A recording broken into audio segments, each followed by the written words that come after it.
বন্ধুরা, অ্যাকশন নিতে চলেছে ভারত। একটি বড়সড় অ্যাকশন নিতে চলেছে বাংলাদেশের এগেনস্টে। বাংলাদেশকে চরম শিক্ষা দিতে চলেছে ভারত। ঢাকার যমুনা পার্কে ভারতের যে হাই কমিশন ভিসা আবেদন কেন্দ্র ছিল সেটাকে অনির্দিষ্টকালের জন্য বন্ধ করে দিয়েছে ভারত সরকার।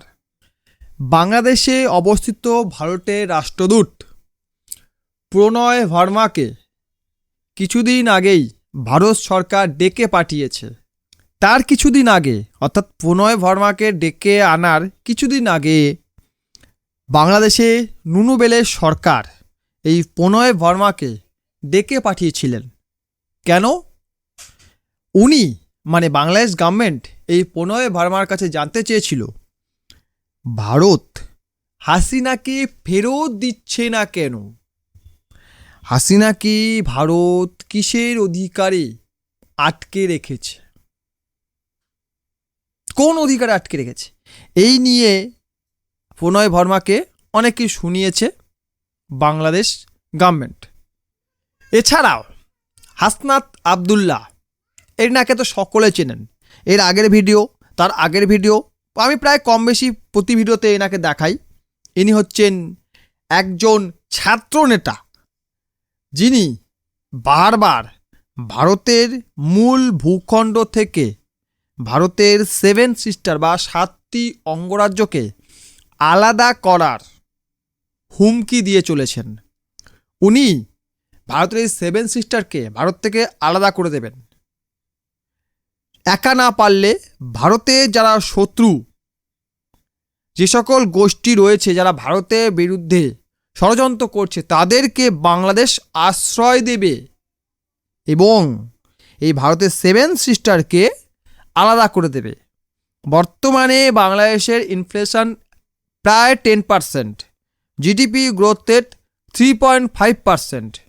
জিডিপির দিকে না তাকিয়ে, ইনফ্লেশনটা কীভাবে কমাবো সেদিকে না তাকিয়ে, টাকার দর বাংলাদেশের টাকার দর প্রতিদিন পড়ছে সেদিকে না তাকিয়ে ভারতের 7 সিস্টারকে আলাদা করার জন্য এরা উঠে পড়ে লেগেছে, যেটা কখনোই এরা করতে পারবে না। ভারতীয় সেনার সামনে বাংলাদেশ সেনার কোনো অকাত আছে? মানে কোথায় হাতিয়ার কোথায় মশা। তবুও এরা মুখেই মারিতং জগৎ, এরা মুখেই বড় বড় কথা বলে আমরা ভারতের মূল ভূখণ্ড থেকে ভারতের 7 সিস্টারকে আলাদা করে দেব।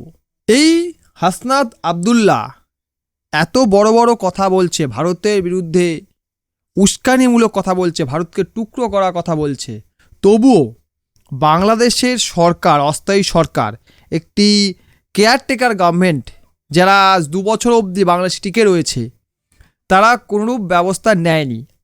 নেবেন আমরা জানি, কিন্তু এর বিরুদ্ধে কোনো কথা না বলে এরা হাসিনাকে ফেরত পাচ্ছে না সেই নিয়ে ভারতের হাই কমিশনারকে ডেকে পাঠিয়েছে। এরপর ভারত কী করেছে? ভারতে অবস্থিত বাংলাদেশি রাষ্ট্রদূত রিয়াজ আহমেদুল্লাহ তাকে ডেকে পাঠায় এবং তাকে প্রশ্ন করা হয়, এই যে আপনার দেশের নেতারা ভারতের বিরুদ্ধে কথাবার্তা বলছে, আপনাদের সরকার এর এগেনস্টে কোন ব্যবস্থা নিচ্ছে, কী স্টেপ নিচ্ছে? যেমনটা আমরা জানি তেমনটাই হলো। এনার কাছে কোনো উত্তর নেই, কোনো সদুত্তর পাওয়া যাবে না, আমরা সব থেকে জানি, কারণ কোনো স্টেপ তো নেওয়ার কোনো পরিকল্পনা নেই। কারণ এদের সরকারটা দাঁড়িয়েছে ভারত বিরোধিতার ওপর। যত বেশি ভারত বিরোধিতা করবে তত বেশি এদের সরকার পপুলারিটি পাবে। যত বেশি ভারতের বিরুদ্ধে কথাবার্তারা বলবে, কিছু করতে পারুক বা না পারুক, কিছু করতে তো পারবে না আমরা জানি, ততদিন এরা টিকে থাকতে পারবে। তাই এরা ভারত বিরোধী কথাবার্তা বলে। কাজেই এদের সরকার কোনো রকম স্টেপ নেবে না। যখন ভারত সরকার দেখলো এদেরকে বলে কিছু লাভ হচ্ছে, তখন ভারত কী করলো? বাংলাদেশে অবস্থিত ভারতীয় ভিসা কেন্দ্র সেটাকে অনির্দিষ্টকালের জন্য বন্ধ করে দিল। কেন বন্ধ করলো? এই তার কারণ। এছাড়া আরও একটি কারণ রয়েছে। এই রবিবার গভীর রাতে MV পারমিতা 10 নামে একটি ট্রলারকে ধাক্কা মারে বাংলাদেশি নৌসেনার একটি জাহাজ, যার ফলে এই জাহাজে উপস্থিত 16 জনের মধ্যে 11 জনকে উদ্ধার করে অন্য একটি মৎস্য শিকারী ট্রলার এবং 5 জন নিখোঁজ হয়ে যায়। গত বুধবার এর মধ্যে 2 জনকে পাওয়া গেছে ওই ট্রলারে আটকে থাকা অবস্থায়, এবং ট্রলারটি পাওয়া গেছে ভারতীয় জলসীমানায়। বাংলাদেশি বহু মিডিয়া দাবি করছিল এমভি পারমিতা 10 বাংলাদেশি জলসীমায় প্রবেশ করার জন্য বাংলাদেশি নৌসেনা সেটিকে ধ্বংস করেছে। কিন্তু এই জাহাজটি পাওয়া গেল কোথায়? ভারতীয় জলসীমানার মধ্যে। দ্বিতীয় কথা, এরা জাহাজটিকে ধাক্কা মারার পরই পালিয়ে গেছে। 3 নম্বর, যদি এটা বাংলাদেশি জলসীমানায় থাকতো তাহলে এদেরকে অ্যারেস্ট করা উচিত ছিল, এই জাহাজটিকে বাজেয়াপ্ত করা উচিত ছিল। তা না করে ডাইরেক্ট ধাক্কা মেরে পালিয়ে যায় কাপুরুষের দল। এত কিছু দেখার পরে ভারত সরকার ডিসিশন নিয়েছে এদেরকে লিগেলি আমাদের দেশে ঢুকতে দেব না। মানে medical visa, student visa, tourist visa যা ছিল সব বন্ধ থাকবে। এবারে ইলিগেলি বর্ডার টপকে যারা আসে সেটা আলাদা, সেটা তো ধরা হচ্ছে, খুঁজে খুঁজে ধরা হচ্ছে এবং আচ্ছা করে দেওয়া হচ্ছে। এবং ভারত সরকার কী করেছে, এই এলাকায় মানে বে অফ বেঙ্গলে নোটাম জারি করেছে, বলেছে এখানে কোনো ট্রলার বা কিছু এলে আমাদেরকে ইনফর্ম করবে, কারণ আমরা এখানে নিউক্লিয়ার যুদ্ধাভ্যাস করব। মানে সাবমেরিন থেকে নিউক্লিয়ার মিসাইল ছোড়ার প্র্যাকটিস করব, এবং তোমরা যদি আমাদের এই কথা অগ্রাহ্য করে জাহাজ নিয়ে আসো এবং ট্রলার নিয়ে আসো এবং কোনো ক্ষয়ক্ষতি হয় তার জন্য আমরা দায়ী থাকবো না, এরকম কথা ভারত সরকার জানিয়ে দিয়েছে। মানে ভারতীয় নৌসেনা এখানে যুদ্ধাভ্যাস করতে চলেছে। ভারত স্পষ্টভাবে জানিয়ে দিতে চাইছে বেশি বাড়াবাড়ি করলে তার ফল তাদের ভুগতে হবে। এই যে একটি জাহাজকে বাংলাদেশি নৌসেনা ধাক্কা মেরে ডুবিয়ে দিয়েছে, ভারতীয় কোস্ট গার্ড এবং ভারতীয় নেভি কতগুলি বাংলাদেশি ট্রলারকে যে ধাক্কা মেরে ডোবাবে বা নষ্ট করে দেবে এবং সেটা কেউ জানতেও পারবে না, তার কোনো হুদিস থাকবে না। যেমন অপারেশন সিন্দুর চালিয়ে পাকিস্তানকে উচিত জবাব দিয়েছে, সেরকম অপারেশন সিন্দুর 2 চালিয়ে বাংলাদেশকে তা জবাব দেবে, এবং এর জন্য বাংলাদেশ প্রস্তুতিও নিতে পারবে না, কারণ প্রস্তুতি আমার কিছু নেই, একে ডিফেন্ড করার মতো কিছু নেই।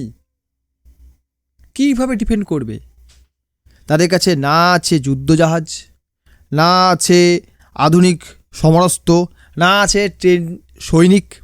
তাদের সৈনিকরা ট্রেন নয়, তাদের আর্মিটা ট্রেন নয়, আর আর্মিরা ওই দেশের মধ্যেই ট্যাঙ্ক নিয়ে ঘোরাঘুরি করতে পারে, যারা জীবনে কিছু দেখেনি। বাবা তো ট্যাঙ্ক চলে এসছে, কী হবে এবারে এরকম বলে, তারাই ভয় পাবে। বা হয়তো সেনার সামনে কোনো করে ট্যাঙ্ক আসবে, ওপর থেকে একটা মিসাইল এসে পুরো শেষ করে দেবে। এই কী ভাই, এটা খেলনা নিয়ে এসছো আমার সামনে তুমি লড়াই করার জন্য? এটা কি? এখানে আমেরিকার চোখ রাঙিয়ে ভয় পায় না, চীন চুপচাপ পালিয়ে যায়। সেখানে বাংলাদেশ কি? বাংলাদেশকে যদি ভারত জবাব দেওয়া শুরু করে, বাংলাদেশ পালানোর পথ পাবে না। মানে বে অফ বেঙ্গলে লাফ মারলেও বাঁচতে পারবে না। ওপর থেকে আর্মি মারবে, স্থলপথে আর্মি মারবে, ওপর থেকে বিমান মারবে, জলপথে লাফ দেবে, নৌসেনা মারবে। কোথায় যাবে? বাংলাদেশিদের মৃত্যু নিশ্চিত। এইভাবে ভারতের পায়ে পা লাগিয়ে ঝগড়া করলে বাংলাদেশ ফিনিশ হতে বেশি সময় লাগবে না। যেমন বাংলাদেশকে ভারত বানিয়েছিল, সেরকমই বাংলাদেশকে ভারত ধ্বংস করতে পারবে।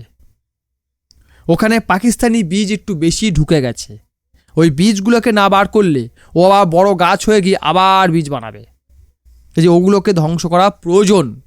এছাড়াও আরও একটি ঘটনা ঘটেছে, সেই ঘটনাটি হচ্ছে ঢাকায় ভারতীয় হাই কমিশনকে ঘেরাও করার চেষ্টা করেছে ওখানকার হারমাদ বাহিনী।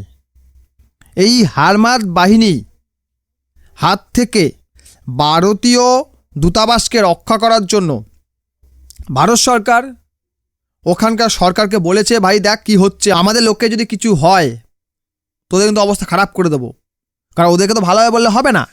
তাই ভারত সরকার এভাবে হুঁশিয়ারি দেওয়ার পরে কিছু সিকিউরিটি ফোর্স তারা পাঠিয়েছিল। এরপর আমরা দেখেছি এই দূতাবাসটি ভারত অনির্দিষ্টকালের জন্য বন্ধ করে দিয়েছে।